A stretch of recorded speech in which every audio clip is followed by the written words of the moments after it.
हे माझं Instagramवरती second account आहे. मी पहिले एक अकाउंट बनवलेलं, पण त्यामध्ये मी हिंदीमधून व्हिडिओ बनवायचो. कारण तेव्हा मला वाटायचं की मी हिंदीतून जर बोललो तर माझी रीच जास्त होईल. हिंदी बघणारे लोकं जास्त आहेत, हिंदी बोलणारे लोकं जास्त आहेत.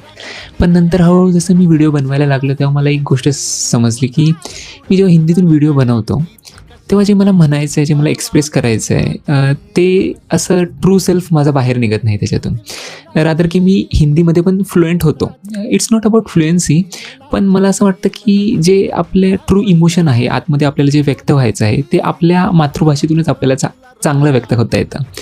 म्हणजे आता तुम्ही बघा ना, लहानपणापासून आपण ज्या भाषेमध्ये खेळलो आहे किंवा ज्या भाषेमध्ये भावंडांसोबत आपण संवाद केला आहे आपल्या, किंवा ज्या भाषेमध्ये आपण पहिली मुळाक्षरं शिकलो आहे, ज्या भाषेत आपण कविता वाचल्यात, इवन थोडं मोठं झाल्यानंतर ज्या भाषेत आपण एकमेकांना शिव्या दिल्यात, तर ती भाषा आपल्या अशी मुळात रुजून राहते आणि त्या भाषेतून व्यक्त होण्याची गंमत आहे ना, ती इतर कुठल्या भाषेत नाही. तुम्हाला रीच इंग्लिशमध्ये जास्त मिळेल कदाचित हिंदीमध्ये जास्त मिळेल, पण तुम्हाला जे म्हणायचं आहे ते तुमच्या मातृभाषेतूनच तुम्ही खूप चांगल्या पद्धतीने म्हणू शकता असं मला वाटतं. तर आता हे सेकंड अकाउंट मी चालू केले, बघू